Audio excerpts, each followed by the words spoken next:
여러분은 하루에 화장실을 몇 번 정도 가시나요? 보통 하루에 큰일 보러 가는 화장실 가는 횟수는 잘 기억하지만 이 소변 보러 가는 횟수는 잘 기억하지 못하죠. 하지만 사실 소변은 건강한 사람도 두세 시간에 한 번은 꼭 가야 합니다. 그래서 더 많이 신경 써야 하는 기관이 사실은 방광이라는 것 꼭 기억해 주시면 좋겠고요. 오늘은 이 방광에 관한 건강 이야기 한번 해보겠습니다.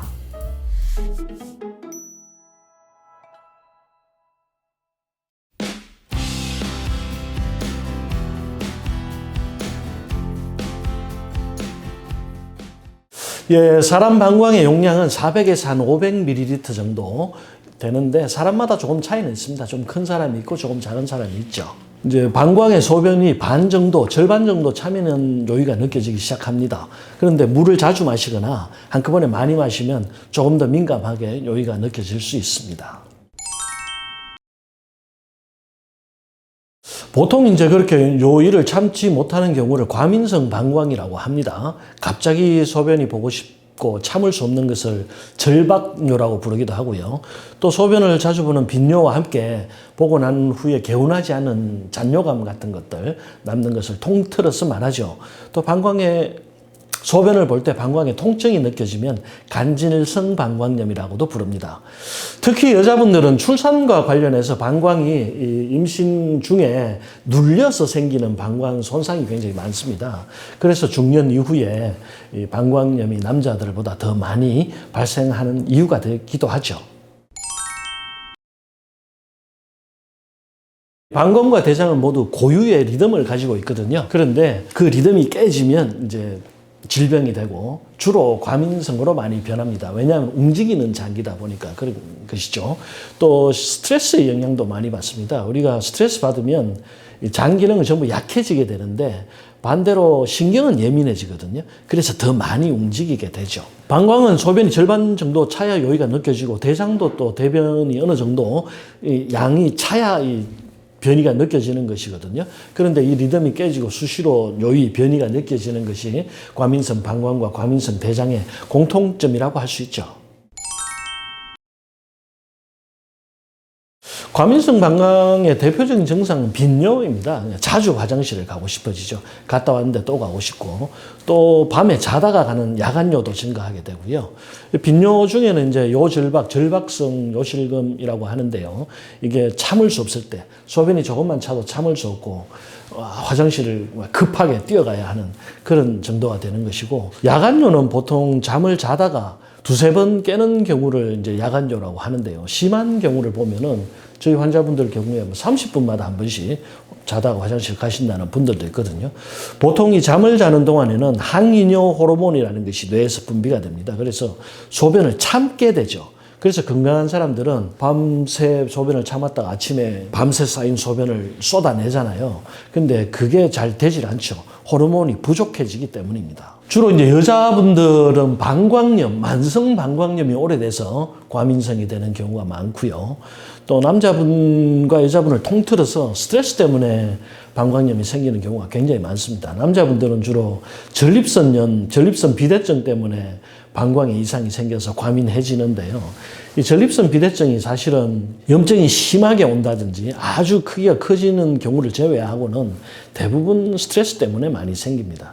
왜냐하면 사람이 스트레스를 받으면 교감신경이라는 게 흥분하잖아요.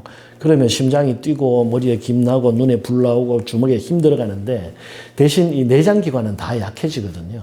위장이 딱 멈춰버리죠. 약해짐과 동시에 신경은 예민해져 버려요. 왜냐하면 우리 몸에서 신경이 가장 많은 곳이 뇌고 그 다음 심장이고 그 다음이 이 생식기 부근이거든요. 그래서 과민성 질환들이 굉장히 많이 나타나죠. 특히 여자분들은 방광염이 오래되면은 항생제 많이 쓰고 소염제를 많이 쓰고 해서 면역력이 굉장히 많이 떨어집니다. 그래서 실제로는 방광 기능이 더 약해져서 방광염, 과민성 방광이 되는 경우가 많죠. 과민성 방광은 어쨌든 뭐 신경이 예민해졌든 방광이 약해졌든 기본적으로는 방광 기능이 약해진 거예요. 소변을 간직하지 못하는 거죠. 저장을 했다가 내보내야 되는데 그 저장 기능이 망가진 것이 과민성 방광입니다. 그래서 뇌종양이 있거나 치매나 파킨슨 등과 같이 이 조절 기능, 신경 기능에 문제가 생기면 과민성 방광이 잘 생기죠. 나이가 들면 방광의 탄력도 떨어지고 이 근육이 딱딱하게 굳어집니다. 그래서 더 예민해지고 방광의 용적도 줄어들고 방광 신경도 더 예민해지는 거죠. 젊을 때부터 잘 관리해야 오래 사용할 수 있습니다. 술, 담배 안 하시는 게 좋겠죠. 술 마시면 소변 자주 보게 되잖아요. 알코올이 소변과 함께 나오면서 방광 요도를 손상시킬 수가 있습니다. 특히 담배는 이 폐암을 일으키는 주 원인으로 알고 계신데 폐암만큼 방광암도 많이 유발합니다. 그래서 담배 안 피시는 것이 좋고 특히 여성이 방광암에 더 치명적이라고 하거든요. 남자보다 방광암에 걸릴 확률이 흡연자인 경우에 1.64배나 더 높다고 합니다. 술, 담배는 꼭 끊으시는 것이 좋겠습니다. 네, 맞습니다. 남성과 여성의 구조가 다른 부분이 이제 비뇨 생식기 쪽인데요. 여성은 특히 요도의 길이가 짧습니다. 한 4cm 정도밖에 되지 않죠. 남성은 이에 비해서 한 15에서 20cm 정도 되고요. 또 여성은 구조 자체가 직선 구조를 가지고 있습니다. 그래서 보관만 증가해도 소변이 빠져나올 수가 있죠. 여자분들이 이제 신체 구조상 요도와 뒤쪽에 있는 항문이나 질과 가깝기 때문에 세균에 감염될 확률이 더 높죠. 그래서 관리를 더 잘 해주셔야 되고 이 방광염의 기본은 세균성으로 오는 거예요. 그러니까 세균에 감염이 돼서 방광에 손상이 오고 뭐 빈뇨나 과민성 방광이 생기는 것인데 처음 생기는 급성 방광염은 대개 항생제만 쓰면 잘 낫습니다. 그런데 이게 스트레스와 겹치고 만성으로 변하면서 또 노화와 관련을 지어지면서 방광이 약해지잖아요. 그러다 보니까 이 장기적인 항생제나 소염제의 남용이 오히려 면역력을 떨어뜨려서 정상적인 방광 기능이 약해지는 경우가 더 많습니다. 그래서 오래된 방광염, 만성 방광염은 대개 항생제가 잘 듣질 않죠. 그때는 면역력을 높여주면 효과가 좋아지는 경우가 더 많습니다. 남성들은 구조상 소변이 잘 나오지 않는 구조를 가지고 있는데다가 특히 전립선 때문에 나이가 들면 전립선이 대부분 좀 붓거든요. 그러다 보니까 요도가 눌려서 소변이 오히려 잘 나오지 않는 경우가 더 많습니다. 남자분들은 방광 자체에 이상이 생기는 경우는 잘 없거든요. 대개 전립선 쪽에 이상이 생겨서 방광이나 뭐 빈뇨, 야뇨 이런 것들이 생기는 경우가 많죠. 그리고 이 전립선 약이 대개 이제 남성 호르몬을 억제하는 약들인데 탈모약하고 같은 종류의 약을 쓰죠. 그러다 보니까 갱년기를 오히려 더 조장하는 경우도 있습니다. 남자들이 나이가 40대, 50대가 되면 남성 호르몬 자체가 줄어서 남성도 남성 갱년기가 온다고 하잖아요.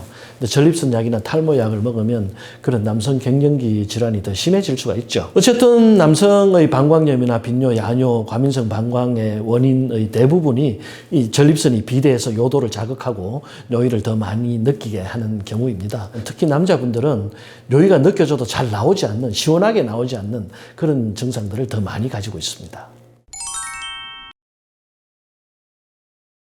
네, 혈당이 증가하면 요의가 증가하죠. 당뇨병의 첫 번째 증상이 다뇨 증상이잖아요. 혈액 속에 당이 올라오면은 그걸 이제 밖으로 배출하기 위해서 소변이 증가합니다. 두 번째는 염증을 유발하는 겁니다.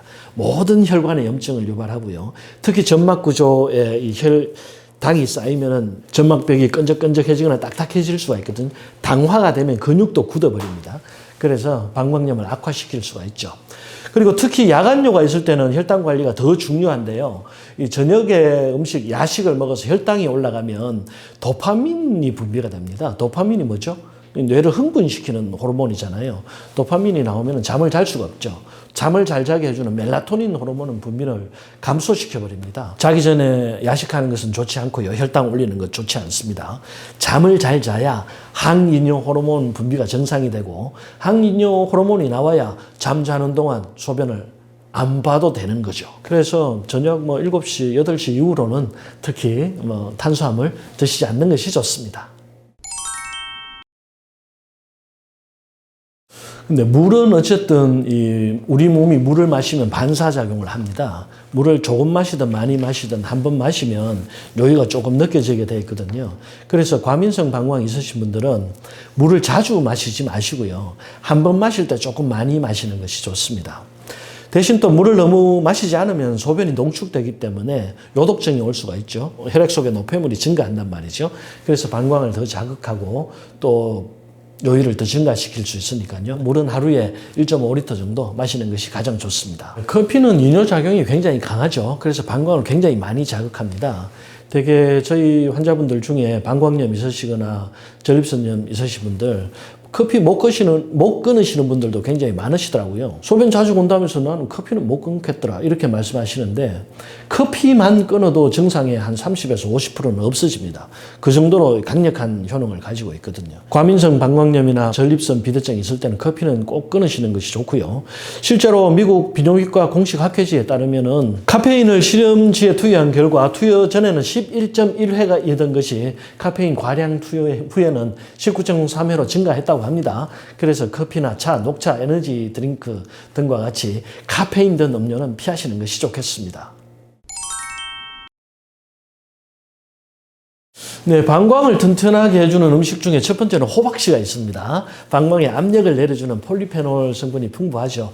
또 콩도 이뇨작용을 조절해주는 것이기 때문에 단백질이 풍부해서 방광을 튼튼하게 해줄 수 있고요. 한약재 중에는 보골지라는 것이 있는데 방광 기능을 향상시켜 줍니다.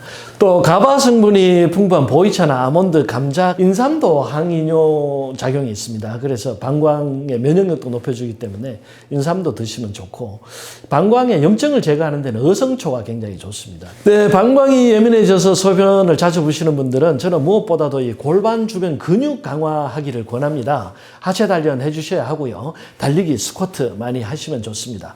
무릎, 허리가 아파서 나는 운동 못해 하시는 분들도 있는데 조금만 하시면 되거든요. 책상 잡고 하셔도 좋고 벽 잡고 하셔도 좋습니다. 제자리에서 달리는 신용만 해도 도움이 되니까요. 운동 꼭 해주시고요. 골반 주변 근육이 강화되어야 방광 기능이 좋아질 수 있습니다.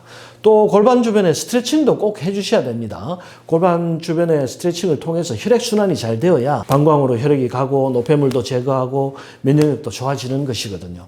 운동, 스트레칭 병행해서 꼭 해주시기를 권합니다. 오늘 제가 준비한 이야기는 여기까지고요. 궁금한 점 있으시면 댓글로 남겨주십시오. 그리고 셀코TV와 함께 제 채널 김순열TV도 많이 방문해 주십시오. 유익한 내용 많습니다. 감사합니다.